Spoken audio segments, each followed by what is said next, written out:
Naghahanap ka ba na mautangan mo online tapos ang offer is from 1,000 to 50,000 pesos? Itong pag-uusapan natin na bagong loan application, ganyan po yung offer niya. And dito guys, kakaiba yung loan application na to kasi makikita mo dito guys na for Filipinos civil loan software. Fast, reliable, and secure hand daw po itong si Aguila Loans. Yes po, ang pangalan nito si Aguila Loan na bagong loan application. So, hindi familiar to sa inyo nga kasi nakita ko lang po ito sa newsfeed ko sa IG. Yes, sa Instagram na naman guys. Hindi lang sa Facebook, hindi lang po sa Play Store, App Store sila nagkalat. Nasa mga social media na po sila guys.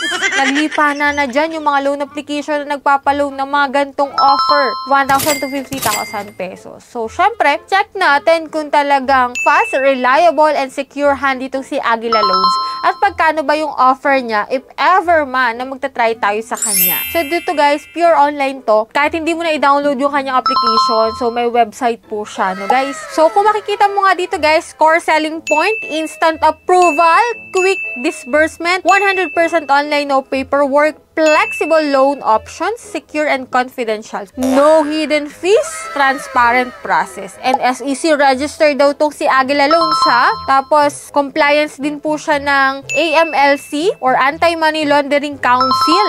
Tapos, City of Taguig, Philippines. O, diba? So, check natin kung gaano ka-legit itong si Aguila Loans. Kasi sabi niya dito, maximum borrowable amount is 1 million pesos! O, diba? Instant rich ka na agad dito kapag nag-loan ka kay Aguila Loan. Kasi 1 million guys ha. For all Filipinos out there. O, diba? Philippine Civilian Loan Software daw itong si Aguila Loan. So, syempre, bago natin to i-check, sa mga hindi pa dyan nakasubscribe sa aking YouTube channel at gustong sumali sa aking pa-weekly Gcash giveaway, mamimili po ulit ako ng 5 lucky winners. So, kung hindi ka pa dyan nakasubscribe, ako i-click mo na yung subscribe button. I-like itong video na to at mag-iwan ka na ng comment dyan sa comment section kasi malapit na yung ating 100,000 subscribers. O, diba? Another milestone po tayo. Syempre, may pag-giveaway din ako dyan. Kaya stay connected, stay active. At tuloy-tuloy pa rin po yung ating pamimigay ng ating pa-cellphone giveaway. Every last Monday of the month po yan. Kaya abangan nyo guys.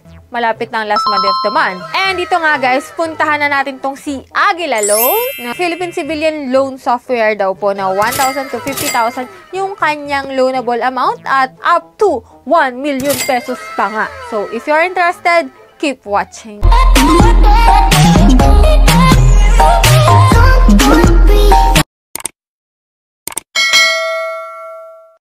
So, disclaimer no, hindi po tayo agent or promoter nitong si Aguila Loan. So, sa katunayan nga po, itatry ko muna siya para sa inyo para maipakita ko kung okay siya. Magkano ba yung offer na loan niya? 1,000 to 50,000 ba? Or eme lang ba?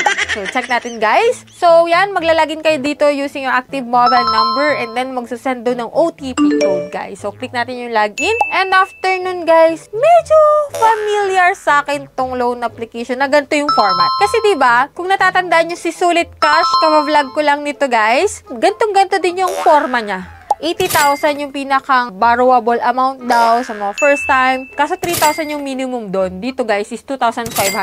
Pero saktong-sakto yung gantong format niya. 120 to 360 days din. Tapos 0.02% to 0.05% yung kanyang interest rate. So check natin guys ha. Medyo familiar kasi. Tapos mag-a-add pa ng home screen. Tapos 99.99 keme. Check natin guys. Baka ganito din yun. Identity information. May 3 steps. So same na same ha. Iba lang yung kulay. So dito, please do a live test. So, mag-facial recognition ka muna dito and then pipicturean mo yung ID mo. Kahit anong ID, pwede dito guys ha, kasi wala namang nakalist na kung ano yung pwede. So, next is basic information. Pifill upan mo lang to guys. Then yan, emergency contact. Then hanggang 3 number lang po yung hinihingi nila and same lang din ng bank information, no? So, DC Pay, Coins, GrabPay, GCash, PayMaya, Palawan Pay, Shopee, StarPay, Tayo Cash, Cybitech, USSC Money Services, and Banana Pay. Yan po yung mga option nyo kung saan nyo pwedeng ma-receive yung pera or kung saan kayo pwedeng magbayad. So, click natin yung submit guys and ito nga, add to home screen. Sabi ko na parehas sila Nag-iba lang ng kulay 99.99% din kung i-add mo sa home screen mo itong si Aguila Loan. So, yan yung approval chances mo kapag nag-add ka. So, ito guys, hindi ko rin siya in-add.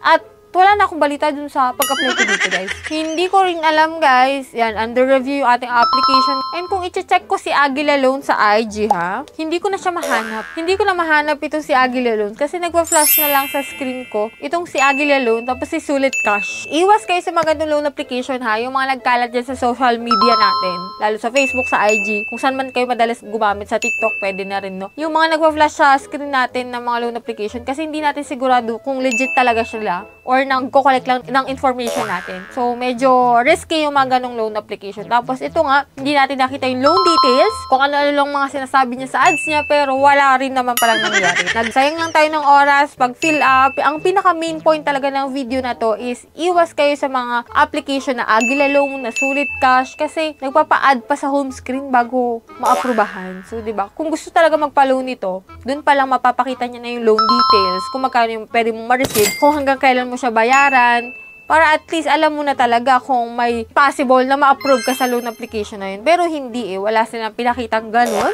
Basta nag-fill up lang tayo, nag-register lang, tapos wala na, ganun lang. Waste of time, if ever man na magta-try kayo sa mga ganitong loan application. So, pili na lang tayo, guys, nung talagang subok na loan application, yung marami nang nakakagamit, yung may magandang reviews, na may minimal lang yung interest, may mahabang long term, o diba? Ganun yung mga piliin natin na loan app. So, that's it. Yan lang yung meron dito kay Aguila Loans. If ever man nakita mo to sa newsfeed mo, sa Facebook mo, lagpasan mo na lang at i-ignore mo. Kung ikaw naman ay talagang naghahanap ng mga loan application, iwasan mo yung mga ganito.